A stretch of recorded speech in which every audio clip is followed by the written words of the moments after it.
নমস্কাৰ গাইজ, আজি আমি আহিছোঁ গোৱালিয়ৰ ফৰ্ট চাবলৈ। মই মানে বাহঁতৰ ৰুমত আছোঁ, সেইবাবে আমি ইয়াত আজি গোৱালিয়ৰ ফৰ্ট চাব আহিছোঁ। তো আপোনালোকে ভিডিঅ'টো শেষলৈকে চাই থাকক। আমি ইয়াতে কি কৰোঁ আৰু ইয়াতে কি আছে, মানে কি কাৰণে মানে এই ফৰ্টটো মানে কেনেকুৱা মানে গোটেইখিনি ক'ম আপোনালোকক। আপোনালোকে ভিডিঅ'টো চাই থাকক। বা আহিছে, ভিনদেউ আহিছে আৰু এইটো চিষ্টাৰ আহিছে সোণামণি। এইজনী ফটো উঠাত ব্যস্ত। बोला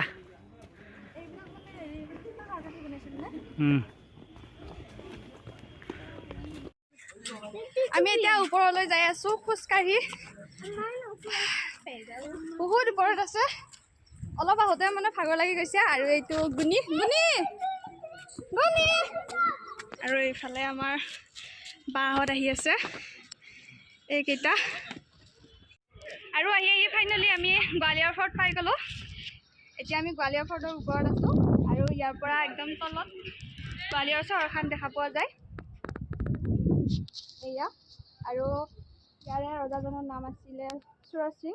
আৰু সেই ৰজাজনে মানে এইখন মানে পাহাৰ আছিলে, এই পাহাৰখন মানে কাটি কিনে মানে এই মানে গোৱালিয়ৰ ফৰ্টটো মানে বনাইছিলে। এইটো মানে বহুত মানে পুৰণি মানে ঐতিহাসিক মানে এই চহৰখনৰ। আৰু এইফালে এই তামাম ফটো মানে। আৰু ভিতৰত কি আছে আপোনালোকক দেখাই আছো। গাইজ চেণ্ডেলযোৰ ছিঙি গ'ল মোৰ। ইমান গৰম, গৰমত খোজ কাঢ়া হৈ যাওঁ।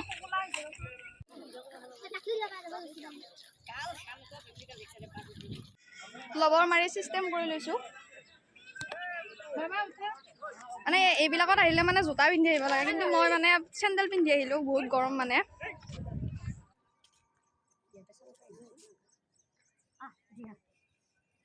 এইফালে এইটো গুহা আছে, ইয়াতে কিজানি ৰজাৰ সোণৰ বস্তু কিজানি নাজানো দে গাইজ, কি আছে ইয়াতে, তালা মাৰা আছে ইয়াত। আমি মিউজিয়ামৰ ভিতৰৰ পৰা আহিলোঁ। তাত মানে ৰজাৰ দিনৰ মানে বহুত মানে মূৰ্তি বা কিবা কিবি মানে আছে, মানে বহুত চুমকা, ৰাণীৰ চুমকা দেখা পালোঁ। আৰু এইটো কি বুলি কয়, গলত পিন্ধা দুগদুগী নেকি, দুগদুগী বহুত আছে মানে, সেইবোৰ চালোঁ। কিন্তু আমি মানে ভিতৰত মানে মোবাইল নিব নোৱাৰিলোঁ, মানে এলাও নাই মানে ভিডিঅ' বনোৱা। আমাক মোবাইল ভিডিঅ' কৰিব নিদিলে। কেইটামান ফটোহে দিছে ন? কেইটামান ফটো উঠিছোঁ মানে ছিংগুলকৈ, আৰু কিন্তু ভিডিঅ'টো নোৱাৰিলোঁ, আপোনালোকক দেখুৱাব নোৱাৰিলোঁ। আৰু এতিয়া আমি আগৰ ফালে যাই আছোঁ, তাত কি আছে দেখাই আছোঁ। এইফালে আমি ইয়াতে কিবা খাব আহি গ'লোঁ। নাৰিকলৰ পানী খাবি না?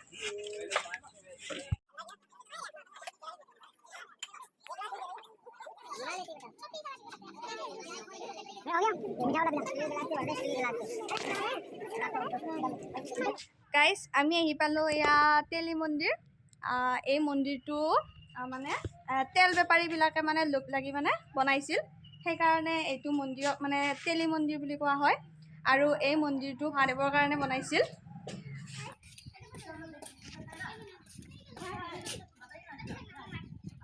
আমি এতিয়া আহি পালোঁ গুৰুদ্বাৰ মন্দিৰ। পইতা আমাৰ পিছত আছে। এইটো মন্দিৰ না গুৰুদ্বাৰ খ্ৰীষ্টান। ইয়াতে মানে পাঞ্জাবী মানুহ আছে বহুত, মানে পাঞ্জাবীসকলে মানে বনাইছিল না, পাঞ্জাবীবিলাকে মানে বনাইছিল মানে এইটো মন্দিৰ।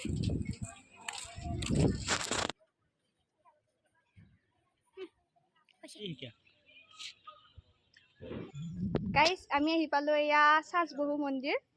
এই মন্দিৰটো এজন ৰজাই নিৰ্মাণ কৰিছিলে, আৰু সেই ৰজাজনৰ নাম আছিলে ৰত্নপাল। ইয়াতে ভিতৰত কি আছে আপোনালোকক দেখাম।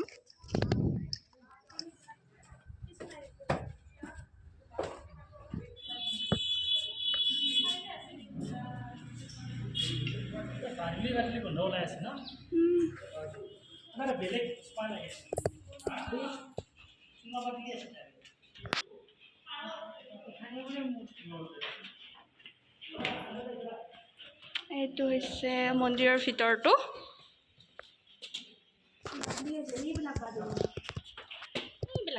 ইয়াতে বহুত বাদুলি আছে ভিতৰত এইবিলাক গাইজ আমি এইটো ধুনীয়া বস্তু পাই গ'লোঁ ফটো উঠিব এইফালে এইটো ষ্টাইল গাইজ ফাইনেলি আমি গোৱালিয়ৰ ফৰ্ট চালোঁ এইটো এতিয়া আমি তললৈ যাই আছোঁ একদম তলত আহোঁতে বহুত ভাগৰ লাগিছিল কিন্তু এতিয়া যাওঁতে ভাল লাগিব কিবা কবি কেনে লাগিল চাই আৰু ইয়াৰ পৰা গোৱালিয়ৰ গোটেই চহৰখন দেখা পায় দেখাই দিয়া এবাৰ মইতো বাৰু কৈছোৱে বাৰু দেখা পাই বুলি আগতে কৈছোঁ ভিডিঅ'ত কেনে লাগিল যাই বহুত ভাল লাগিল বহুত ভাল লাগিল আপোনালোকো আহিব আপোনালোকো আহিব এবাৰ গোৱালিয়ৰ আহিলে চাই যাব